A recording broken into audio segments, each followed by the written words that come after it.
as red. She's got the spices, smile so bright. Cooking with Judith right by my side. By my side. Chop, chop, sizzle, frying pan heat. From pancakes to a fancy feast. Cooking with Judith, fun to say the least. Hello and welcome to my kitchen. I'm Judith, and today I have some inside round steak.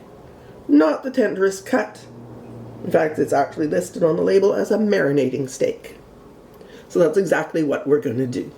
You want a marinade that has some acid in it, so I have balsamic vinegar, some oil, so extra virgin olive oil, and for flavor and to help break things down and emulsify things, we got some Dijon mustard, soy sauce, Worcestershire sauce, and garlic. So let's get started making the marinade. So this is fairly simple. I have light soy sauce. So we're going to use a 1/4 cup.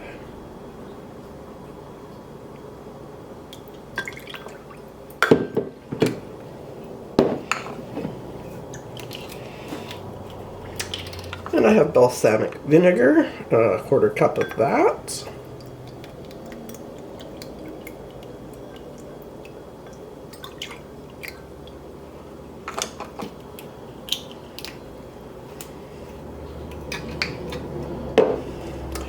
Extra virgin olive oil, a 1/4 cup of that.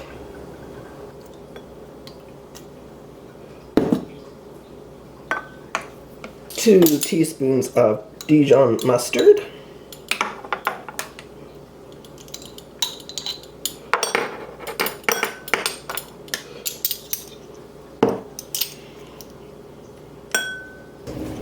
Now you can adjust the amount of Worcestershire you use.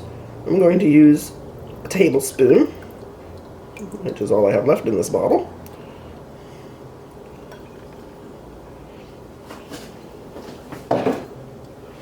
You can use up to a 1/4 cup of the Worcestershire. And I want 2 teaspoons of minced garlic.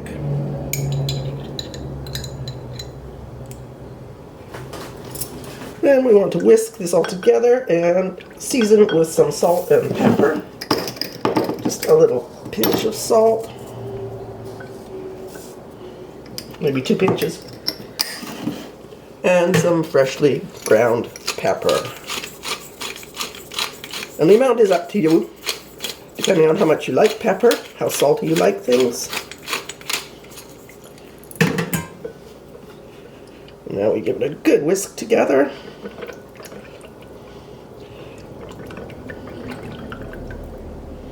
And actually something I often do, especially with salad dressings, is make them in a jar that I can seal.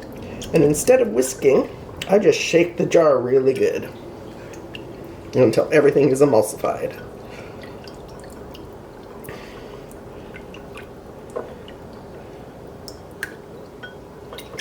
Okay, now that that's done, what we need is a resealable bag.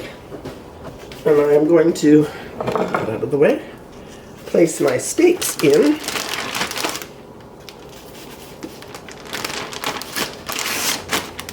And pour in our marinade. Then seal the bag and make sure our steaks all get good and coated. And at this point, as you can see, the marinade is very liquid, so there's no problem getting things coated. But when you refrigerate it, that oil will tend to tighten up and solidify. So now we just want to squeeze as much of the air out of the bag as we can and seal it back up and put our steaks in the refrigerator for 2 hours up to 8 hours. Let's get a little more air out of there. And of course you will want to flip it over partway through. So after you've marinated your steaks for between 2 to 8 hours, mine were marinating for about 7, close to 8. I think I want my tongs. And don't forget to have turned the bag that they're in at least once. You just want to shake off the excess marinade. And lay your steaks with your hot grill pan on your grill, or even a cast iron frying pan works. Just whatever you want to cook them in.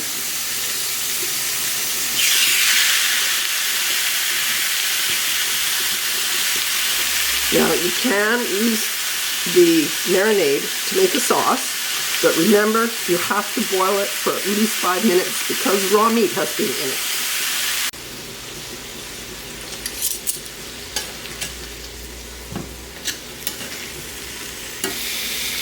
Now they did used to say only turn your steak once, but that's old school. These days a lot of chefs say to turn your steak every 30 seconds or something, and that way it heats more evenly.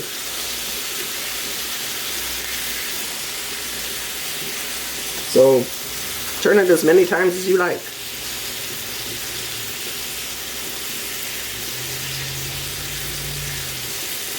And I often don't turn my steaks that much just because I do want the nice grill marks.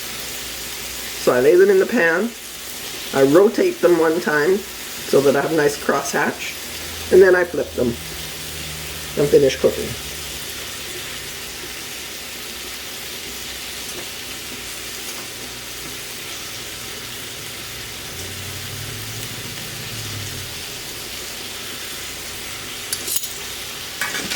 But these ones, you really aren't going to be able to see much of a grill mark. So,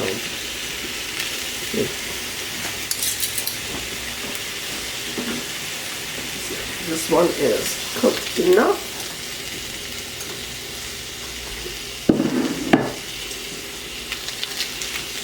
This one still feels mighty rare, so we'll give it a few more. Another minute or two.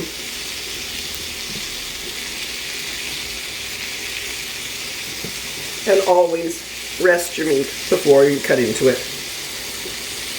This gives a time for the temperature inside the meat to equalize and the juices to go back to where they should be, rather than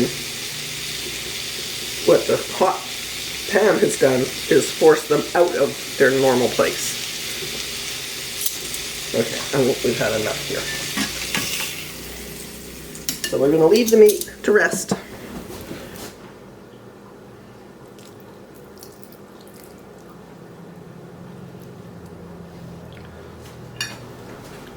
Marinated top sirloin steak.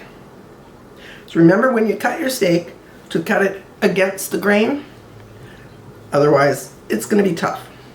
So I did put the sharp steak knife out just in case, but let's try with a regular dinner knife.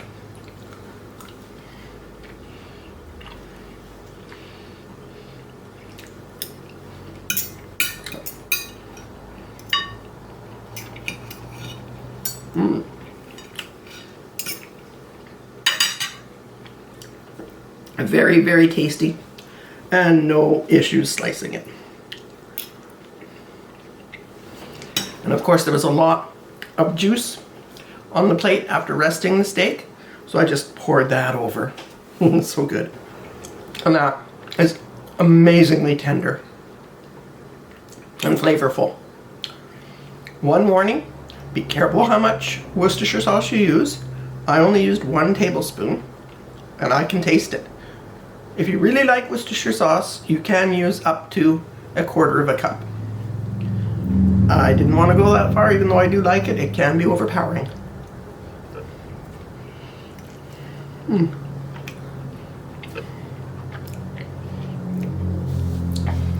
So serve with mashed potatoes, a lovely salad, or your choice of vegetable. Definitely getting a little hint of the balsamic vinegar and the garlic. I love how tender it came out.